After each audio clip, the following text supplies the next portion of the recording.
Hello students, my name is Vaishnavi Mishra and I am a NEET educator. I am a biology faculty और मैंने बहुत सारे बड़े बड़े इंस्टीट्यूट्स के साथ काम किया है and this is my first YouTube video which I have started with chapter human reproduction, जो बहुत ही इंपॉर्टेंट चैप्टर है from the NEET point of view as well as for our boards. But basically I am going to deal about the NEET topics, मतलब NEET के ऊपर मेरा ज़्यादा focus रहेगा. तो I just request you all, जो भी मेरे लेक्चर्स देखेंगे, कि आप भी नोट्स मेरे साथ साथ बनाएं सो दैट कि आपका एक प्रॉपर नोट्स बन सके और आप हर एक क्वेश्चन जो है नीट का वो ईजिली कर सकोगे. उसके अलावा जो भी आप इंस्टीट्यूट में अगर पढ़ाई भी कर रहे हो तो उसमें भी जो टेस्ट होगा उसके क्वेश्चंस आप इजीली इस लेक्चर्स के थ्रू कर सकेंगे. So I am going to start with the chapter named human reproduction. So what is actually reproduction and why is reproduction important? We know that कि bringing the offsprings of the same kind is called reproduction. हम अपने जैसे ही बच्चे जो पैदा कर रहे हैं उसी को reproduction बोलते हैं. जैसे cat जो है, cat gives birth to a kitten, understood, dog give birth to a puppy, या ह्यूमन बींग्स जो है they give birth to babies. तो ये सब क्या है? ये सब उसी के प्रकार के हैं. ह्यूमन रिप्रोडक्शन जो है उसमें हम लोग सिर्फ ह्यूमन्स के बारे में डील करने वाले हैं. Understood. And why is reproduction so important? Reproduction इतना इम्पॉर्टेंट क्यों है? Because reproduction ensures the continuity of offsprings progeny from generation to generation. एक जनरेशन से दूसरे जनरेशन तक जो हमारा यू कैन से वंश है वो आगे बढ़ सके, जो ऑफस्प्रिंग्स हैं उसकी कंटिन्यूटी जो है हमेशा बरकरार रहे. इसीलिए रिप्रोडक्शन जो है वो बहुत ही इंपॉर्टेंट है और ये बहुत ही अहम भूमिका निभाता है. Now let's talk about the events in the sexual reproduction. तो जो इवेंट्स हैं सेक्शुअल रिप्रोडक्शन के, बेसिकली वो 3 हिस्सों में डिवाइडेड होते हैं, है ना. यहाँ तो एक तो गैमीटोजेनेसिस और गैमीट ट्रांसफ़र है जो कि फर्टिलाइजेशन के पहले होंगे, यानी fusion of the male gamete and female gamete के पहले जो इवेंट होगा वो होगा गैमीटोजेनेसिस. गैमीटोजेनेसिस का मतलब होगा formation of gamete. For example, in case of male it is spermatogenesis and in case of female it is oogenesis, right. उसके बाद we will study about gamete transfer. Gamete transfer मतलब क्या हो गया कि when the sperm will be transferred into the female genital tract और the vagina of the female, जिसको हम इजैकुलेशन बोलेंगे, that is known as gamete transfer. तो गैमीटोजेनेसिस में हम लोग क्या डील करेंगे यहाँ पर? तो we will discuss about spermatogenesis. Spermatogenesis मतलब formation of sperm obviously, and formation of female gamete that is oogenesis, उसमें हम लोग पढ़ेंगे. उसके बाद से गैमीट ट्रांसफ़र में we will discuss about insemination, that how this sperm is actually ejaculated in the vagina of the female. तो यहाँ पर हम इंसेमिनेशन के बारे में डील करेंगे. और ये जो दोनों इवेंट्स हैं ये दोनों फर्टिलाइजेशन से पहले हो रहे हैं. They are occurring prior to the fertilisation, that is why they are known as pre fertilisation event. Understood. ये फर्टिलाइजेशन से पहले होने की वजह से इसको हम प्री फर्टिलाइजेशन इवेंट के नाम से जान रहे हैं, राइट. उसके बाद से क्या हो रहा है? The main important thing that is fertilisation. And fertilisation जो है ये इसकी वजह से क्या होगा? जाइगोट का फॉर्मेशन होगा, राइट. और जाइगोट जो होता है वो सिंगल सेल्ड होता है.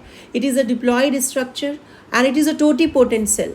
टोटीपोटेंट सेल क्या है मैं आगे भी आपको ये चीज़ बताऊंगी. टोटीपोटेंट सेल एक ऐसा सेल होता है जिसमें एक सेल के पास ये कैपेबिलिटी होती है, ये कैलिबर होता है कि वो पूरे के पूरे ऑर्गेनिजम्स का फॉर्मेशन कर सके, पूरे के पूरे ऑर्गेनिज्म का निर्माण कर सके. तो जाइगोट जो है it is a single celled, it is a diploid cell and it is a totipotent cell. Understood. And zygote का फॉर्मेशन ही इंश्योर करेगा continuity of offsprings from generation to generation. Zygote ही वो लिंक है जो ensure करेगा कि हाँ जो आगे का वंश है वो चलने वाला है. तो जैसे ही फॉर्मेशन होगा जाइगोट का, ये इंश्योर हो जाएगा कि हाँ अब आगे का जो ऑफस्प्रिंग्स है वो आने वाला है. तो हम लोग बोल सकते हैं कि zygote is a vital link that ensures the continuity of offspring from generation to generation. और ये जाइगोट जो है ये टोटीपोटेंट सेल है, यानी कि इससे हर पूरा का पूरा ऑर्गेनिजम्स बनेगा. आप खुद सोचिए कि जाइगोट जो है वो सिंगल सेल है, एक सेल का बना हुआ है और उससे पूरा का पूरा ऑर्गेनिज्म जो कि बिलियन ऑफ सेल का बना हुआ होता है वो बन जाता है. तो जाइगोट जो है ये बहुत ही इंपॉर्टेंट फॉर्मेशन है. जाइगोट का फॉर्मेशन बहुत ही इंपॉर्टेंट है एम्ब्रायोलॉजिकल डेवलपमेंट के बेसिस के लिए हम अगर बात करें तो. और जाइगोट जैसे ही बनता है उसी समय ह्यूमन के कंडीशन में जो सेक्स है या फिर जो जेंडर है बच्चे का वो डिसाइड हो जाएगा. यानी at the time of zygote formation the sex of the child, whether the baby is going to be a boy child और अ गर्ल चाइल्ड, और थर्ड जेंडर होने वाला है, जो भी जेंडर वो होने वाला है, that is decided at the time of zygote formation itself. Next step is implantation. Implantation क्या है? तो एक स्टेज आएगा जिसको हम लोग बोलेंगे ब्लास्टोसिस्ट। अंडरस्टूड? ब्लास्टोसिस्ट एक स्टेज आएगा जो हम लोग पढ़ेंगे आगे चलकर।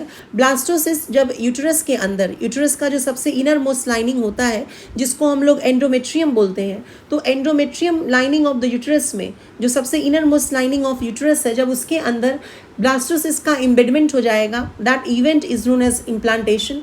और इम्प्लांटेशन जो है वो इंश्योर करता है that yes pregnancy has taken place. Pregnancy हुई है या नहीं हुई है, उसका जो बेसिक मुद्दा है, जो बेसिक फैक्ट आता है, बेसिक जो उससे प्रूफ आता है, that is because of implantation. तो इम्प्लांटेशन जो है इट इंश्योर्स प्रेगनेंसी। अंडरस्टूड? तो इम्प्लांटेशन, जेस्टेशन पीरियड या पार्चुरेशन जो भी इवेंट्स हैं ये, यानी कि 4, 5 और 6 जो भी इवेंट्स मैंने लिखे हैं वो सब फर्टिलाइजेशन के बाद होते हैं, तो इसीलिए उनको हम पोस्ट फर्टिलाइजेशन इवेंट के में अंदर काउंट करेंगे। So they will be regarded under post fertilisation event. ये जो है ये पोस्ट फर्टिलाइजेशन इवेंट के अंदर आएंगे। अंडरस्टूड? पोस्ट फर्टिलाइजेशन का मतलब क्या हो गया कि फर्टिलाइजेशन के बाद होंगे, ये फ्यूजन ऑफ गैमीट्स के बाद ये इवेंट्स होने वाले हैं। ओके, अब यहाँ इम्प्लांटेशन में क्या हो रहा है? ब्लास्टोसिस्ट का इम्बेडमेंट। कहाँ हो रहा है ब्लास्टोसिस्ट का इम्बेडमेंट? तो जो एंडोमेट्रियल की लाइनिंग है, इनर मोस्ट लाइनिंग है यूट्रस की, वहाँ पर ब्लास्टोसिस्ट का इम्बेडमेंट होगा। उसके बाद से आता है हमारा जेस्टेशन पीरियड। आप लोगों को सबको बहुत अच्छे से मालूम है कि एक मदर जो है अपने बच्चे को 9 महीने तक अपने गर्भ में रखती है, अपने कोख में रखती है, अपने यूट्रस में रखती है। तो हमारे में जो जेस्टेशन पीरियड है वो 9 मंथ्स का है। Understood? What actually is gestation period? और ये जेस्टेशन पीरियड हर ऑर्गेनिजम्स में अलग अलग होगा। जैसे अगर हम डॉग की या कैट की बात करें तो उनका जेस्टेशन पीरियड बहुत कम ड्यूरेशन का होता है। हाथी की अगर बात करें, एलिफेंट का, तो उसका जो जेस्टेशन पीरियड है वो कई ज़्यादा दिन का होता है। ठीक है, 2-2 साल 3-3 साल का जेस्टेशन पीरियड हो सकता है। एंड लास्ट में आता है आपका पार्चुरेशन। पार्चुरेशन मतलब बेबी की डिलीवरी हो गई है ना, delivery of the child after completion of the gestation period is called parturition. तो अगर हम लोग जेस्टेशन पीरियड को डिफाइन करें, जेस्टेशन पीरियड में क्या होगा? एक्चुअली एम्ब्रियोनिक डेवलपमेंट होगा। एम्ब्रायो जो है वो फीटस में कन्वर्ट होगा। एम्ब्रायो और फीटस में क्या डिफरेंस है वो भी हम लोग आगे आगे जानेंगे। अंडरस्टूड? और जेस्टेशन पीरियड, ये पीरियड कहाँ से कहाँ तक वेरी कर रहा है? तो it is a period between, ये बिटवीन का साइन है। Understood? It is the period between fertilisation, okay, and parturition. Fertilisation यानी फ्यूजन ऑफ गैमीट्स से लेकर पार्चुरेशन यानी डिलीवरी ऑफ द बेबी का जो पीरियड है, that is called gestation period. और ये ह्यूमंस के केस में अगर हम इंसानों की बात करें तो वो कितने दिन का होगा? 9 मंथ्स का होगा। मैं आगे आगे जैसे जैसे हम लोग आगे बढ़ेंगे लेक्चर में, जब ये टॉपिक आएगा जेस्टेशन पीरियड फिर से, तो कैट में, डॉग में, रैबिट में, एलिफेंट में कितने दिन का जेस्टेशन पीरियड होता है ये भी आपको अलग से बताया जाएगा। अंडरस्टूड? इसी जेस्टेशन पीरियड के अंदर क्या हो रहा है? आपका एम्ब्रायोजेनेसिस हो रहा है, यानी एम्ब्रियोनिक डेवलपमेंट होगा। एम्ब्रायोजेनेसिस, एम्ब्रायो बनेगा यहाँ पर। ठीक है, एम्ब्रायोजेनेसिस होगा यानी एम्ब्रियोनिक डेवलपमेंट होगा। अंडरस्टूड? अब यहाँ पर अगर हम लोग बात करते हैं मेल और फीमेल रिप्रोडक्टिव सिस्टम में, तो देयर आर, आपका एनसीईआरटी का बुक जो है वो लिखता है कि there are remarkable differences between male and female reproductive system. यानी कि मेल और फीमेल रिप्रोडक्टिव सिस्टम में रिमार्केबल डिफरेंस है। क्या डिफरेंस है मेल और फीमेल रिप्रोडक्टिव सिस्टम में? What is the remarkable difference between the male and female reproductive system? तो अगर हम लोग बात करें मेल के केस में, तो मेल के केस में जो स्पर्म का फॉर्मेशन होता है जिसको हम क्या बोलते हैं? Spermatogenesis, right? अभी जस्ट आपको सबसे पहले बिगिनिंग ऑफ द लेक्चर में ही मैंने बताया कि जो फॉर्मेशन ऑफ स्पर्म है that is called spermatogenesis. Okay, ये कब बिगिन हो रहा है, ये कब इनिशिएट हो रहा है, कब स्टार्ट हो रहा है? तो ये जो स्पर्मेटोजेनेसिस का प्रोसेस है it begins at puberty. Understood? Puberty as जो कि 12 से 13 साल का उम्र है, जब एक लड़का अपने प्यूबर्टी एज में आएगा, 12 साल का होगा या 13 साल का होगा, तब उस लड़के के अंदर स्पर्म जो है वो बनना शुरू होगा। अंडरस्टूड? लेकिन ऐसा फीमेल के अंदर नहीं होता है। जिन लोगों को पता है कि फीमेल के अंदर oogenesis प्यूबर्टी के समय पे बिगिन नहीं होता है, उनके लिए तो अच्छी बात है, लेकिन जिसको नहीं पता है वो आप लोग जान लीजिए इस चीज़ को, बहुत इंपॉर्टेंट है कि जो फॉर्मेशन ऑफ ओवम है या जो फॉर्मेशन ऑफ सेकेंडरी oocyte है जिसको हम oogenesis बोलेंगे, ओवम का जो फॉर्मेशन है ये कब शुरू हो रहा है, कब इनिशिएट हो रहा है? तो oogenesis जो है it initiates at foetal life. जब कोई बच्ची अपने फीटल लाइफ में होती है, फीटल लाइफ का मतलब क्या हो गया कि जब कोई बच्ची अपनी मदर के यूट्रस में है, ध्यान से सुनिएगा मेरी बात, जब कोई बच्ची अपने मदर के यूट्रस में है, अपने मदर के वूम्ब में है, उसी समय उसके फीटल लाइफ में ही जो ये ओवम का है फॉर्मेशन, oogenesis जो है वो शुरू हो जाएगा। तो oogenesis जो है it initiates in foetal life itself, understood. जब कोई बच्ची अपने मदर के यू कैन से यूट्रस में पल रही है, उसी समय एम्ब्रियोनिक डेवलपमेंट के समय ही उसके फीटल लाइफ में ही oogenesis जो है वो बिगिन हो जाएगी, अंडरस्टूड।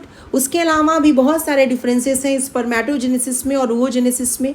जैसे अगर हम लोग बात करें तो एक बार जब मेल इजैकुलेट करता है स्पर्म, तो या जो सीमेन होता है जिसके अंदर स्पर्म है, तो एक बार इजैकुलेट में 200 से 300 मिलियन स्पर्म्स होते हैं, अंडरस्टूड। वन इजैकुलेट अगर हम लोग बात करें तो वन इजैकुलेट जो है स्पर्मेटोजेनेसिस के केस में वन इजैकुलेट में कितना हो जाएगा स्पर्म का काउंट? तो वन इजैकुलेट जो है it can contain 200 to 300 million sperms, understood. 200 से 300 मिलियन स्पर्म्स होगा, अंडरस्टूड। एंड स्पर्म्स जो होते हैं you know they are motile, वो मोटाइल होते हैं, वो मूवमेंट शो कर सकते हैं, अंडरस्टूड। हाउएवर अगर हम लोग बात करें oogenesis के बारे में, तो oogenesis में ऐसा नहीं होता, अंडरस्टूड। oogenesis में क्या हो रहा है कि ओनली वन ओवम और ओनली वन सेकेंडरी oocyte, इसमें हम लोग लिख सकते हैं कि only one ovum, ovum book में लिखा हुआ है लेकिन ये ओवम और सेकेंडरी oocyte में थोड़ा डिफरेंस है। एक्चुअली में क्या डिफरेंस है इन दोनों में वो हम लोग आगे देखेंगे। तो इन case of females menstrual cycle के मिडिल में है ना, मेंस्ट्रुअल साइकिल क्या है, एक साइकिल है जो कि हर एक प्राइमेट फीमेल मैमल्स में होता है, जो हम लोग आगे देखने वाले हैं। तो जो फीमेल्स होती हैं उनके मेंस्ट्रुअल साइकिल के मिडिल में, मेंस्ट्रुअल साइकिल के बिगिनिंग में नहीं, please remember this, menstrual cycle के मिडिल में सिर्फ एक ही ओवम, ओवम तो बस एनसीईआरटी बोल रही है बट एक्चुअली में that is not ovum, that is actually secondary oocyte, understood. सिर्फ एक ही सेकेंडरी oocyte जो है वो रिलीज हो रही है, अंडरस्टूड। ओनली वन ओवम और सेकेंडरी oocyte इज रिलीज्ड। कब ये रिलीज हो रही है secondary oocyte? At the middle. कब रिलीज हो रही है? At the middle. किसके मिडिल में?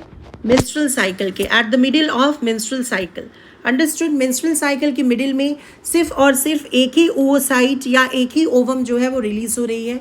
ओवम ये फ्यूचर ओवम है लेकिन एनसीईआरटी का बुक इसको ओवम लिख रहा है, तो अगर आपके एग्जाम में सेकेंडरी oocyte की जगह ओवम आता है तो आपको करेक्ट मार्क करना पड़ेगा, because in NCERT secondary oocyte को ही ओवम माना गया है, अंडरस्टूड और not.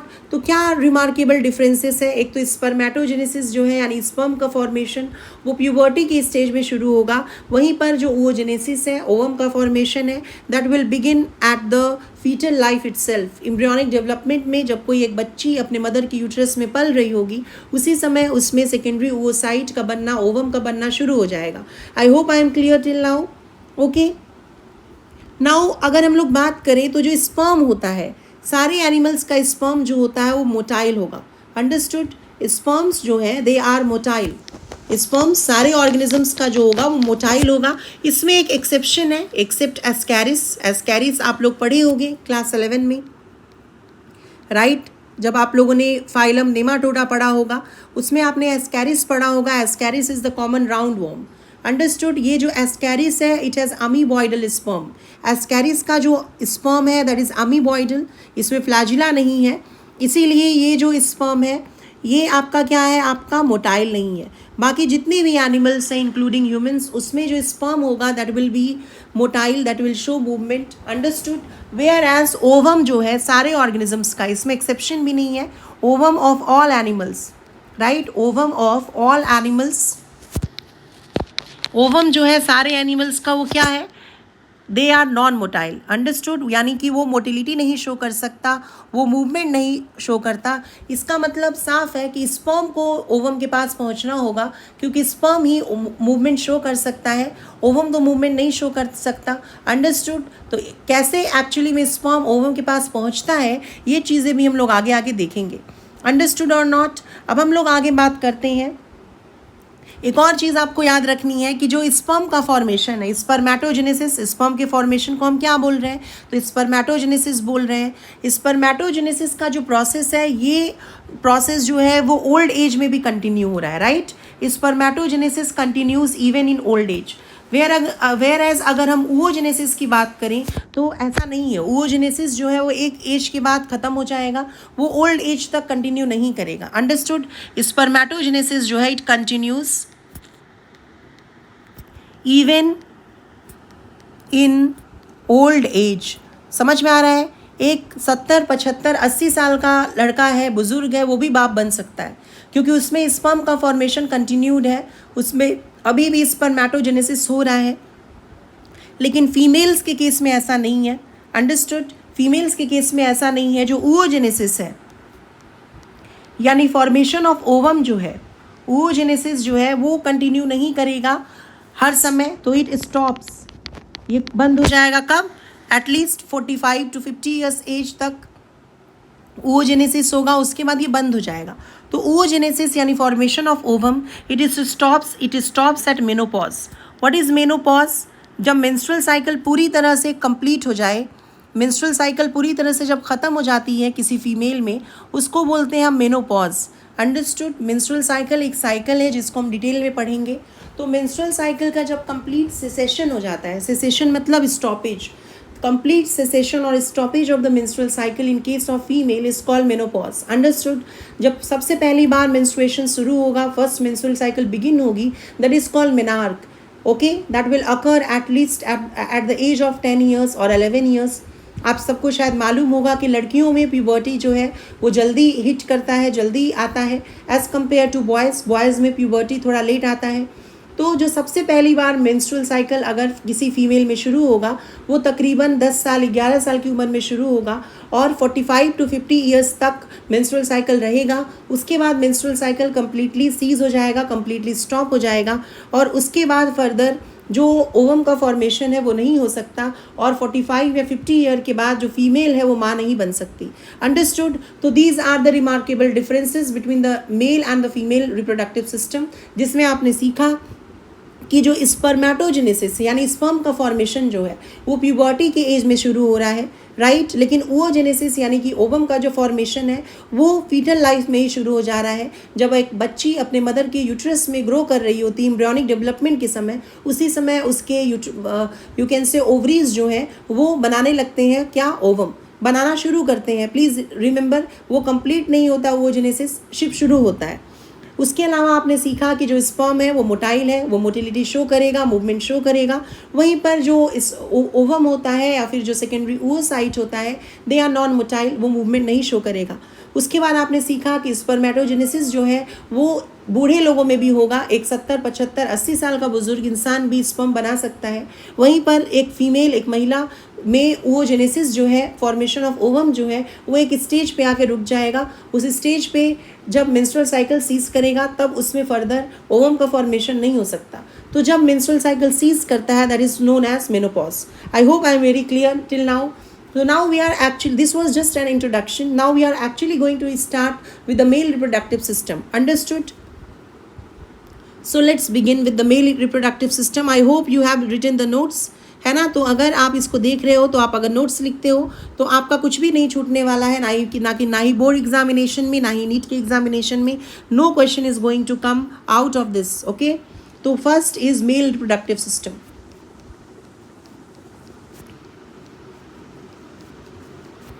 Mail reproductive system, okay. तो ये जो मेल का रिप्रोडक्टिव सिस्टम है, ये कहाँ पर लोकेटेड है? ऑब्वियसली ये पेल्विक रीजन में लोकेटेड है। अंडरस्टूड। ये कहाँ पे लोकेटेड है? Pelvic. I hope you know pelvic region किसको बोलते हैं। तो मेल रिप्रोडक्टिव सिस्टम हो चाहे फीमेल रिप्रोडक्टिव सिस्टम हो, दोनों के रिप्रोडक्टिव सिस्टम जो है वो आपके पेल्विक रीजन्स में लोकेटेड है। अब मेल रिप्रोडक्टिव सिस्टम में दो प्रकार के ऑर्गन्स होते हैं which we are going to discuss in detail. One is known as primary reproductive organ and the second one is known as secondary reproductive organ. Right? दो reproductive organs होंगे, एक primary और एक secondary. ठीक है, तो one is primary RO मतलब यहाँ पर हो गया रिप्रोडक्टिव ऑर्गन्स। मैं फुल नहीं लिख रही हूँ सो दैट कि जो टाइम है आपका और मेरा दोनों बच सके। एंड जो दूसरा हो गया that is known as secondary और you can say accessory reproductive organ, right. Secondary और एसेसरी रिप्रोडक्टिव ऑर्गन। क्या आप लोगों में से कोई बता सकता है कि किस बेसिस पे हम प्राइमरी और सेकेंडरी रिप्रोडक्टिव ऑर्गन्स डिफाइन करते हैं? अगर आपको मालूम है तो यहाँ पे वीडियो को पॉज करके you can write the answer in the chat box. Understood. Primary reproductive organs वो ऑर्गन्स होते हैं जो एक्चुअली में स्पर्म बनाएंगे। अंडरस्टूड। जो ऑर्गन्स स्पर्म बनाने में काम करते हैं, जो ऑर्गन्स स्पर्म फॉर्मेशन यानी स्पर्मेटोजेनेसिस परफॉर्म करेंगे, और स्पर्मेटोजेनेसिस के साथ साथ ये ऑर्गन्स जो है वो मेल के जो हार्मोन्स हैं जिसको मैस्कुलाइजिंग हार्मोन्स बोलते हैं वो भी प्रोड्यूस करेंगे। अंडरस्टूड। उसको हम बोलते हैं क्या? Primary reproductive organ. तो किसको हम बोलेंगे primary reproductive organ? We will call testis as primary reproductive organ, right. अब ये टेस्टिस के बारे में हम लोग आगे डिटेल में पढ़ने वाले हैं। टेस्टिस को हम क्यों प्राइमरी रिप्रोडक्टिव ऑर्गन बोल रहे हैं? I am repeating it once again because testis जो है it is responsible for the formation of sperm in case of male as well as it is also responsible for the formation of male hormones जिसको हम group में androgens बोलते हैं, जिसमें testosterone is the main androgen और the main male hormone. Understood. आप लोग please मुझे बताइएगा स्पीड अगर आपको ज़्यादा लग रही होगी तो, या आप इसको स्लो करके भी देख सकते हो यूट्यूब पे। अंडरस्टूड। नेक्स्ट इज सेकेंडरी या एसेसरी रिप्रोडक्टिव ऑर्गन्स। ये जो सेकेंडरी या एसेसरी रिप्रोडक्टिव ऑर्गन्स हैं ये वो ऑर्गन्स हैं जो कि एक्चुअली में वी कैन से कि स्पर्म नहीं बनाएंगे, ठीक है। स्पर्म जो बनाएगा वो तो प्राइमरी रिप्रोडक्टिव ऑर्गन कहलाएगा, लेकिन सेकेंडरी रिप्रोडक्टिव ऑर्गन्स वो ऑर्गन्स होंगे जो स्पर्म बनाएंगे नहीं, लेकिन स्पर्म्स को या तो वो ट्रांसपोर्ट करने में हेल्प करेंगे या तो स्पर्म को वो नरिशमेंट प्रोवाइड में हेल्प करेंगे। समझ में आया? तो जो सेकेंडरी या एसेसरी रिप्रोडक्टिव ऑर्गन्स होंगे they will either provide you can say nourishment to the sperm or they will be responsible for the transport of sperms. Understood? तो इसमें कौन कौन लोग आ जाते हैं? तो सेकेंडरी या एसेसरी रिप्रोडक्टिव ऑर्गन्स में हमारे पास कुछ डक्ट्स हैं, कुछ ग्लैंड्स हैं, ठीक है, और उसके अलावा मेल एक्सटर्नल जेनिटेलिया भी है। Mail external genitalia. तो यहाँ पर जो डक्ट है, कौन कौन से डक्ट्स हैं मेल में? जो सेकेंडरी या एसेसरी रिप्रोडक्टिव ऑर्गन के आएंगे कौन कौन से डक्ट्स हैं? तो डक्ट्स में आपके आ जाएंगे कुछ नेम जो आपका एनसीईआरटी बोल रहा है, कुछ नेम आपका एनसीईआरटी नहीं भी बोल रहा है। तो लेट मी राइट। एक जो डक्ट है दैट इज़ वेरी इंपॉर्टेंट जिसको हम बोलते हैं tubuli recti, which is actually not written in your NCERT but this is important. उसके अलावा आता है आपका रेटी टेस्टिस, रेटे टेस्टिस आएगा। नेक्स्ट इज वासा डिफरेंशिया, ठीक है, या वासा डिफरेंशिया लिख सकते हैं हम लोग। उसके बाद इपिडिडाइमिस, ये सबसे बड़ा पार्ट कहलाता है इपिडिडाइमिस। और उसके बाद से आता है वास डिफरेंस जिसको आप डक्टस डिफरेंस के नाम से भी जान सकते हो या वासा डिफरेंशिया के नाम से भी जान सकते हो। Next is glands. ग्लैंड्स में कौन आएंगे? ये सब चीज़ें हम लोग डिटेल में पढ़ने वाले हैं, ठीक है। Tubuli recti, rete testis, vasa differentia, epididymis and vasa differentia, या जिसको हम डक्टस डिफरेंस भी बोलेंगे, या आप इसको वासा डिफरेंशिया के नाम से भी जान सकते हो। तो ये सब चीज़ें हम डायग्रामेटिकली भी हम देखेंगे आगे चल के। उसके अलावा यूरेथ्रा भी एक प्रकार का क्या है? डक्ट है। यूरेथ्रा भी है, अंडरस्टूड, जिससे यूरिन भी बाहर निकलता है मेल के कंडीशन में और सीमेन भी बाहर निकलता है। Understood. In case of male urethra is the common opening. Understood. Male में एक पुरुष के कंडीशन में यूरेथ्रा जो होगा वो एक कॉमन पैसेज होगा, कॉमन ओपनिंग होगा जिसके थ्रू सीमेन भी बाहर निकलेगा और यूरिन भी बाहर निकलेगा। अंडरस्टूड। ग्लैंड्स में कौन लोग आते हैं? तो यहाँ पर basically we will talk about 3 glands.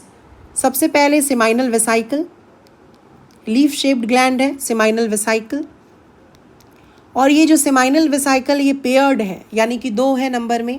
उसके बाद से नेक्स्ट आता है, बहुत इंपॉर्टेंट क्वेश्चन बनता है नीट के एग्जामिनेशन में, कई बार नीट में आया हुआ है, AIPMT में भी आया हुआ है ये क्वेश्चन कि प्रोस्टेट ग्लैंड इनडायरेक्टली या डायरेक्टली पूछा गया है, इसकी संख्या कितनी है? तो इसकी संख्या 1 है। It is unpaired gland. आपके बुक में भी लिखा होगा NCERT में अगर आप पढ़ोगे कि अ प्रोस्टेट ग्लैंड। अंडरस्टूड? अ प्रोस्टेट ग्लैंड का मतलब क्या है कि प्रोस्टेट ग्लैंड की जो संख्या है वो सिर्फ एक है।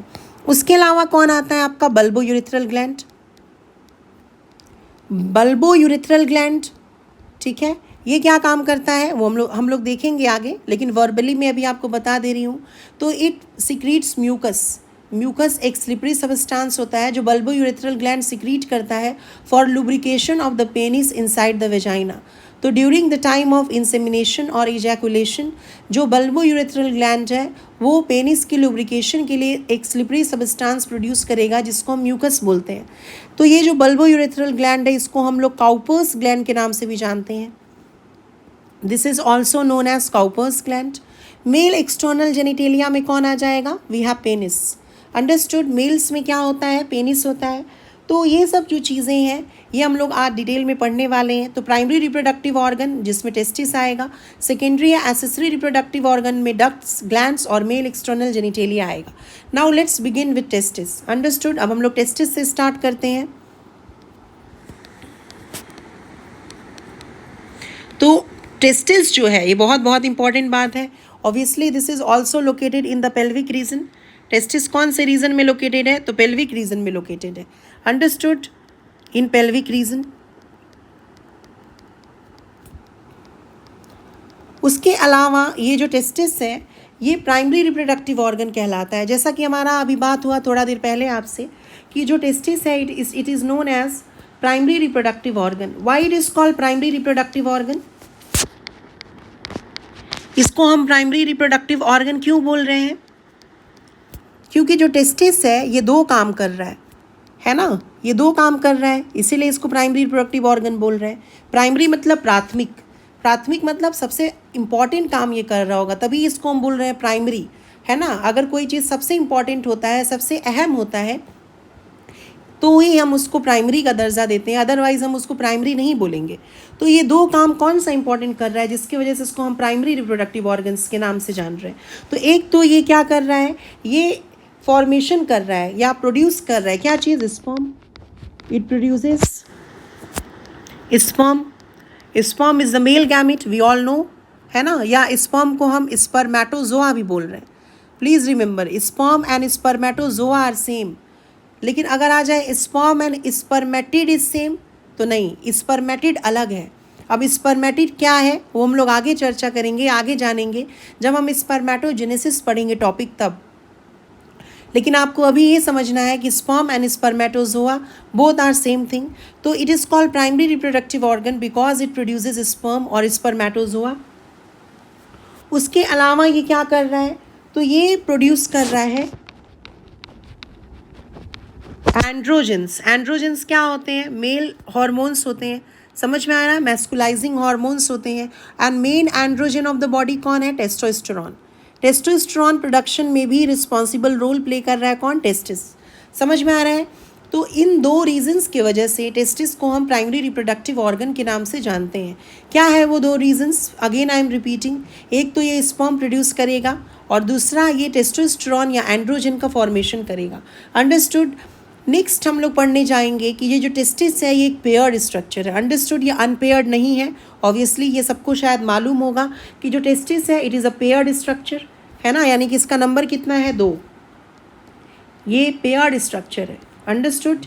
ये पेयर्ड स्ट्रक्चर है और इसकी लेंथ और विड्थ आपको याद रखनी पड़ेगी। क्यों? क्योंकि एनसीईआरटी बोल रहा है, ठीक है। और जो चीज़ एनसीईआरटी बोलता है वो नीट के एग्जामिनेशन में आ सकता है। ऑब्वियसली एक एक लाइन एनसीईआरटी की इंपॉर्टेंट है। तो इसका लेंथ कितना है, इसका विड्थ कितना है वो हमें याद रखना पड़ेगा। इवन कौन सा साइंटिस्ट कहाँ का था, कभी कभी ये भी एग्जामिनेशन में पूछा जाता है, ठीक है। नीट के या ये पहले जो AIPMT होता था उसके एग्जामिनेशन में पूछा जाता था। जैसे आप इवोल्यूशन जब चैप्टर पढ़ेंगे तो उसमें आप पढ़ेंगे कि Oparin from Russia and Haldane from England, तो ये क्वेश्चन भी पूछा जा सकता है। Understood? तो whatever information is given in your NCERT book, everything, each and every sentence, each and every word and each and every line is very important. तो you have to remember each and everything of NCERT by heart. तो length कितना हो गया इसका? 4 से 5 centimetre. अब यहाँ examiner आपको सेंटीमीटर के जगह मिलीमीटर दे सकता है, मीटर दे सकता है, तो उसमें आपको बहुत गौर से आंसर करना पड़ेगा उसको देखते हुए। और इसका विड्थ कितना होता है? 2 से 3 सेंटीमीटर। याद रखना बहुत इंपॉर्टेंट है और बहुत ईजी भी है। 2 3 4 5, 2 से 3 विथ और 4 से 5 लेंथ। इजी, येस और no? Now the question is very important. ये location, where is testis located? Is it located inside the abdominal cavity or it is located outside the abdominal cavity? तो जो testis है it is located outside the abdominal cavity, है ना? इसका location कहाँ है? तो it is located outside the abdominal cavity। ये बहुत इंपॉर्टेंट है, अंडरस्टूड? ये आउटसाइड द एब्डोमिनल कैविटी के बाहर लोकेटेड है। तो अगर एब्डोमिनल कैविटी के बाहर लोकेटेड है तो हम इसके लिए वर्ड क्या यूज़ करेंगे? एक्स्ट्रा एब्डोमिनल या इंट्रा एब्डोमिनल? जाहिर सी बात है हम यहाँ पर वर्ड एक्स्ट्रा एब्डोमिनल यूज़ करने वाले हैं। तो जो टेस्टिस है इसके लिए हम वर्ड यूज़ करेंगे एक्स्ट्रा एब्डोमिनल, है ना? यानी कि it is located outside the abdominal cavity, right? उसके अलावा Y it is located outside the abdominal cavity? The question is कि ये आउटसाइड द एब्डोमिनल कैविटी क्यों लोकेटेड है? What is the reason behind that? क्यों आखिर में ये outside the abdominal cavity located है? क्योंकि ह्यूमंस के केस में, I am not talking about all mammals, है ना, मोस्ट ऑफ द मैमल्स में अगेन आई एम सेइंग, जो टेस्टिस है it is located outside the abdominal cavity because sperm को बनाने के लिए जो टेम्परेचर चाहिए, for spermatogenesis the temperature requirement is 2 to 2.5 degree Celsius lower than the normal body temperature. Sperm को बनाने के लिए जो तापमान चाहिए, जो टेम्परेचर चाहिए, वो हमारे नॉर्मल बॉडी टेम्परेचर से 2 से 2.5 degree Celsius, please remember Celsius not Fahrenheit, है ना, कम चाहिए। तो इसका रीज़न क्या हुआ?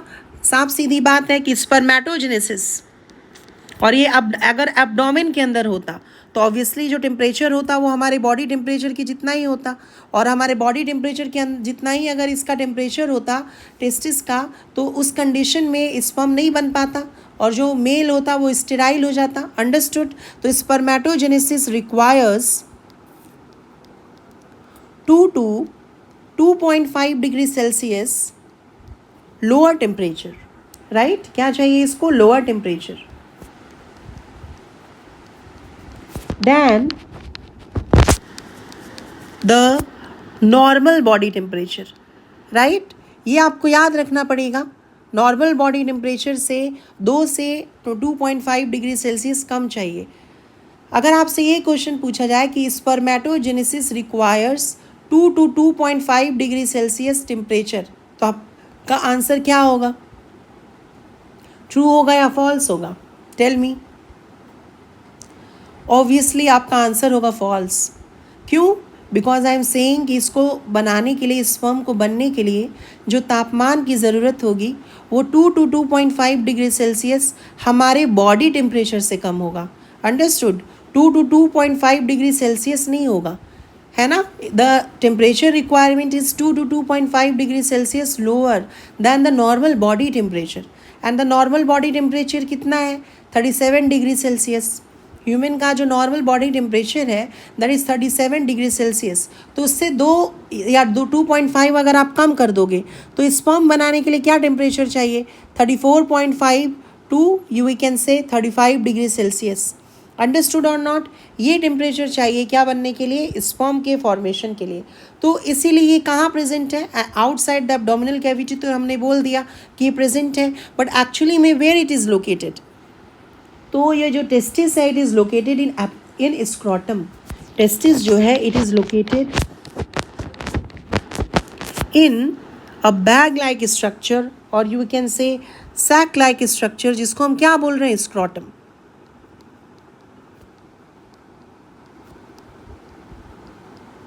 ठीक है, इसको हम क्या बोल रहे हैं? स्क्रोटम बोल रहे हैं। समझ में आ गया कि नहीं आ गया? लेकिन ऐसा सारे के सारे मैमल्स में नहीं होता। मैंने आपको बोला कि मोस्ट ऑफ द मैमल्स में जो टेस्टिस होगा वो एक्स्ट्रा एब्डोमिनल होगा, यानी outside the abdominal cavity present होगा, बट सारे के सारे मैमल्स में ऐसा नहीं होगा, अंडरस्टूड? कुछ मैमल्स ऐसे भी हैं जिसमें जो टेस्टिस है that will be present inside the abdominal cavity. कुछ ऐसे भी मैमल्स होंगे जिसमें टेस्टिस जो है वो inside the abdominal cavity present होगा। उनमें जो टेस्टिस है वो इंट्रा एब्डोमिनल होगा। क्यों? क्योंकि उनका जो एब्डोमेन है वो टेस्टिस के फॉर्मेशन को सपोर्ट कर, वो स्पर्म के फॉर्मेशन को सपोर्ट करेगा, है ना? उनको उन इवोल्यूशनरी वाइज या इवोल्यूशन वाइज उनके एब्डोमेन में अगर टेस्टिस है तो उनको फ़र्क नहीं पड़ेगा उनके एब्डोमेन में अगर टेस्टिस होगा तो भी उनमें स्पर्म का फॉर्मेशन होगा। किसमें? कुछ मैमल्स में, सारे मैमल्स में नहीं। मोस्ट ऑफ द मैमल्स में जो टेस्टिस है वो एक्स्ट्रा एब्डोमिनल है, यानी आउटसाइड द एब्डोमेन है। लेकिन कुछ मैमल्स में जो टेस्टिस है वो इंट्रा एब्डोमिनल है, ठीक है, यानी इनसाइड द एब्डोमेन है। तो वो कौन से हैं? इंट्रा एब्डोमिनल टेस्टिस किस किस में है? इंट्रा एब्डोमिनल टेस्टिस की अगर हम बात करें, यानी टेस्टिस कौन कौन से मैमल्स हैं जिसमें इनसाइड द एब्डोमेन प्रेजेंट है, तो one is elephas, that is elephant. Elephas को क्या बोल रहे हैं हम? एलिफेंट बोल रहे हैं। समझ में आ गया? Then Delphinus, what is Delphinus? Dolphin. Dolphin जो है वो नेशनल एक्वेटिक मैमल है। जिसको नहीं पता है वो सुन लो अच्छे से और लिख भी सकते हो, या आपने शायद एनिमल किंगडम में पढ़ा होगा दैट जो डॉल्फिन है that is the national aquatic mammal. Understood? Next is जो लार्जेस्ट मैमल है दैट इज बैलेनोप्टेरा।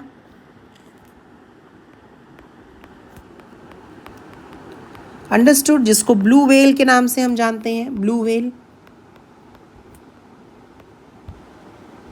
उसके अलावा सील्स, ठीक है। एंड जो एग लेइंग मैमल्स हैं, आप लोगों ने पढ़ा होगा ना, एग लेइंग मैमल्स, प्रोटोथेरियंस जिसको बोलते हैं, या इसको हम मोनोट्रीम्स भी बोलते हैं।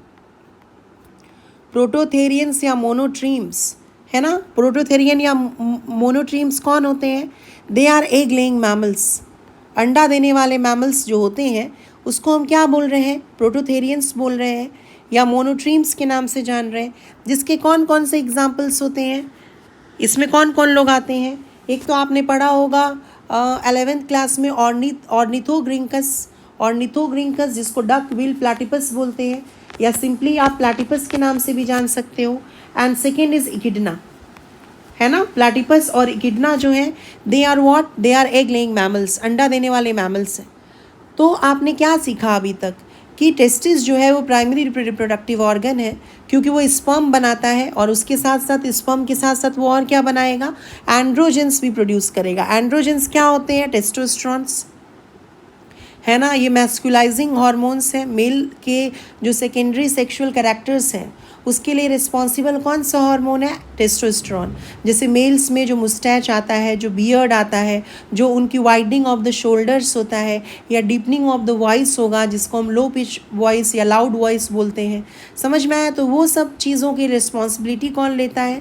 That is testosterone for the bone and muscle growth, है ना। इसीलिए जो लड़के होते हैं उनका हाइट ज़्यादा होता है, क्योंकि टेस्टोस्टेरोन को हम ग्रोथ स्पर्ट हार्मोन बोलते हैं, which is responsible for the bone elongation, और मसल्स के ऊपर भी वो काम करता है। ठीक है, ये सब चीज़ें आपने I think function of testosterone जब chemical coordination and integration chapter पढ़ा होगा क्लास 11 में, तो उसमें सीखा होगा। अंडरस्टूड? उसके अलावा आपने पढ़ा कि मोस्ट ऑफ द मैमल्स में जो टेस्टिस है वो outside the abdominal cavity present है, एक्स्ट्रा एब्डोमिनल है। लेकिन कुछ मैमल्स ऐसे भी हैं जिसमें टेस्टिस इंट्रा एब्डोमिनल है, यानी इनसाइड द एब्डोमेन प्रेजेंट है। वो मैमल्स कौन कौन से हैं वो भी हमने देख लिया, एलिफेंट, डॉल्फिन, ब्लू व्हेल, है ना। या फिर जो प्रोटोथेरियंस हैं, इन सब में क्या होता है कि जो यू कैन से टेस्टिस है वो इंट्रा एब्डोमिनल है, यानी इनसाइड द एब्डोमेन प्रेजेंट है। अब आपको ये भी मैं बता दूं कि जो टेस्टिस है वो किस समय एक्चुअली में स्क्रॉटम के अंदर डिसेंड होता है। तो जब बच्चा अपने एम्ब्रियोनिक डेवलपमेंट के स्टेज में होता है, during the time of embryonic development, जब वो 7 मंथ में आता है, समझ में आ रहा है, during 7 month of the gestation period के 7 मंथ में क्या होता है कि जो टेस्टिस है वो डिसेंड डाउन कर जाता है, किसमें? स्क्रॉटम में। What I am saying, during 7th month of the gestation period, the testis descends down in the scrotum. कौन से कैनाल के थ्रू वो डिसेंड डाउन करेगा? तो एब्डोमेन और स्क्रॉटम इन दोनों को लिंक करने वाला एक कैनाल होता है, उस कैनाल को हम इनग्विनल कैनाल बोलते हैं। समझ में आ रहा है कि नहीं? उसी कैनाल के थ्रू जो टेस्टिस है वो स्क्रॉटम के अंदर चला जाएगा। कहाँ से? एब्डोमेन से। तो what I am saying, let me right. तो आई एम सेइंग कि during 7th month of gestation, during 7th month of gestation, gestation period आपको मालूम है 9 months का होता है। जो टेस्टिस है इट डिसेंड्स डाउन कहाँ डिसेंड डाउन कर गया? स्क्रोटम में, जो सैक लाइक स्ट्रक्चर है, राइट। स्क्रोटम में किसके through? Through inguinal canal, right. Inguinal canal जो है ये लिंक कर रहा है, कनेक्ट कर रहा है। किसको कनेक्ट कर रहा है एक्चुअली में? तो ये कनेक्ट कर रहा है किसको? टेस्टिस को, स्क्रोटम को किससे? एब्डोमिनल कैविटी से। और कौन सा हार्मोन जो है इसके लिए रिस्पॉन्सिबल है? टेस्टोस्टेरोन। Under which hormone? किस हार्मोन के इन्फ्लुएंस में ये काम हो रहा है? टेस्टोस्टेरोन के इन्फ्लुएंस में ये काम हो रहा है। अंडरस्टूड। ये जो आपका इंग्विनल कैनाल है, दिस कैनाल, ये जो कैनाल है ये कनेक्ट कर रहा है, किसको कनेक्ट कर रहा है? एब्डोमेन को। किससे? स्क्रोटम से।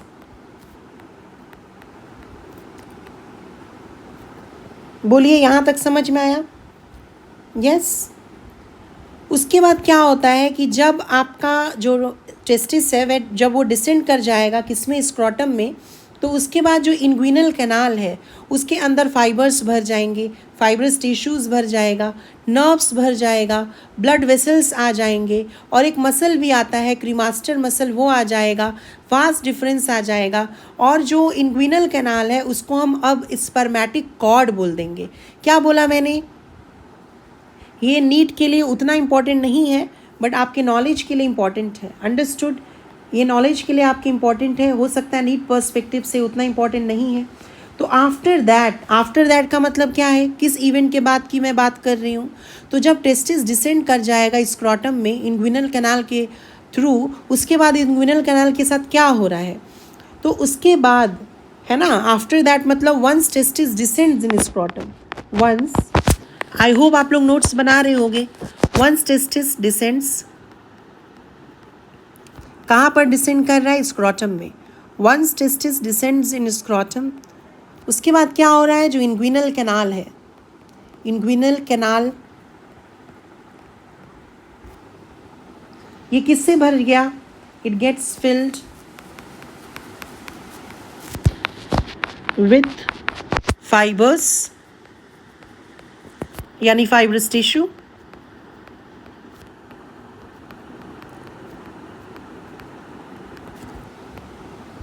नर्व्स, इसमें नर्व्स आ गए,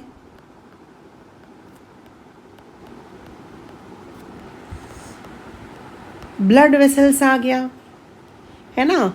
एक मसल भी आता है जो कि एक्चुअली में टेस्टिस के टेम्परेचर को रेगुलेट करने में इम्पॉर्टेंट रोल प्ले करता है ना, गर्मियों में और सर्दियों में, जिसको क्रीमास्टर मसल बोलते हैं।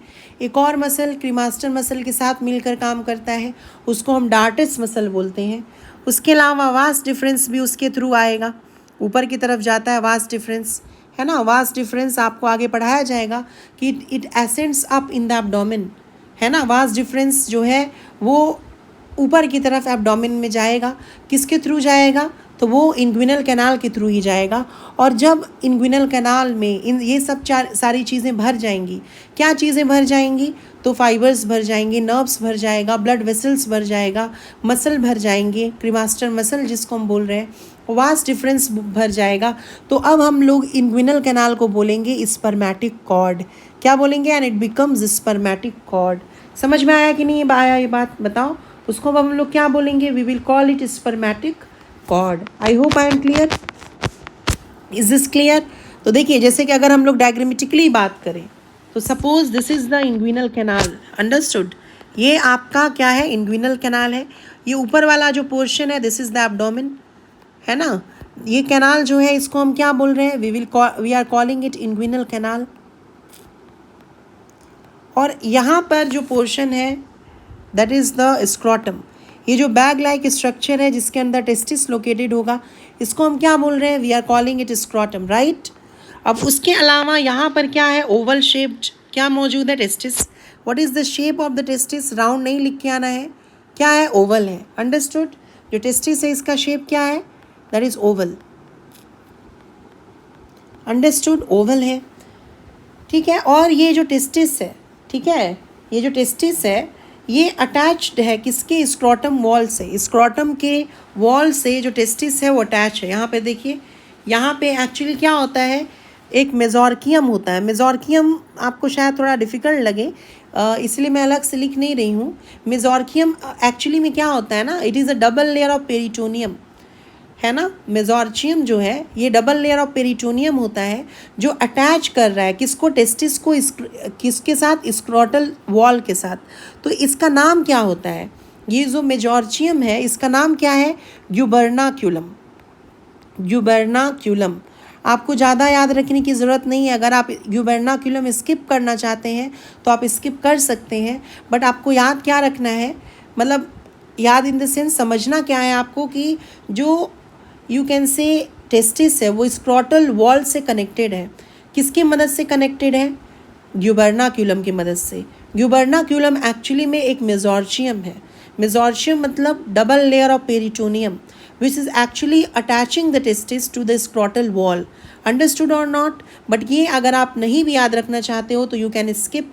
उसके अलावा ये जो आपका कैनाल है, इस इंग्विनल कैनाल, उसी के थ्रू कई सारी चीज़ें पास हो रही हैं, है ना। यहाँ पर देखो एक मसल पास हो रहा है, तो इस मसल का क्या नाम हम लोग देंगे, we will call it cremaster muscle, है ना। ये क्रीमास्टर मसल किसके अंदर है, स्पर्मेटिक कॉर्ड के अंदर है, क्योंकि जो इंग्विनल कैनाल है वही बन गया क्या चीज़, स्पर्मेटिक कॉर्ड।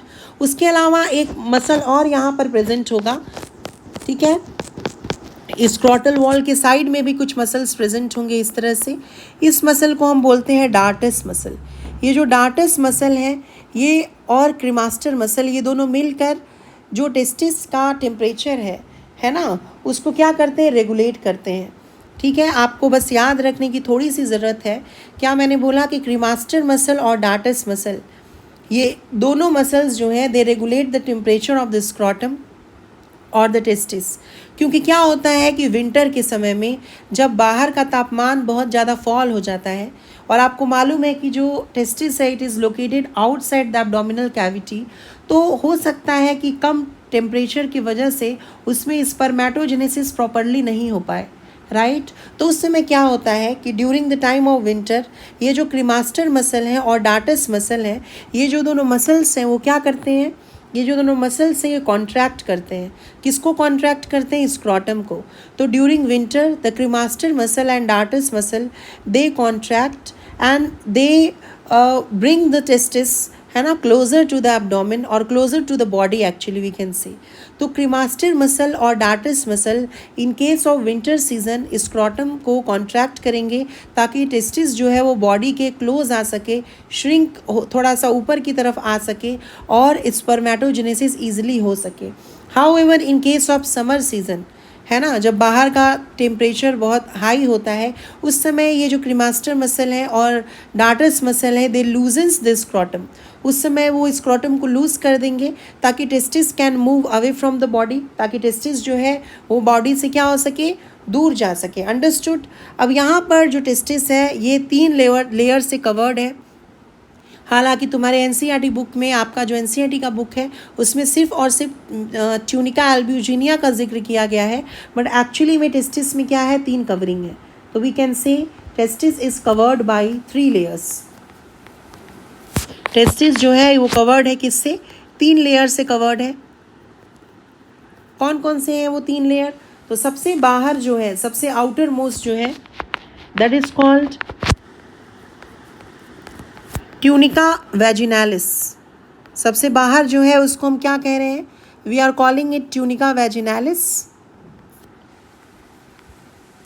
उसके बाद से जो मिडिल लेयर होगा उसको हम क्या बोलेंगे, ट्यूनिका एल्ब्यूजिनिया।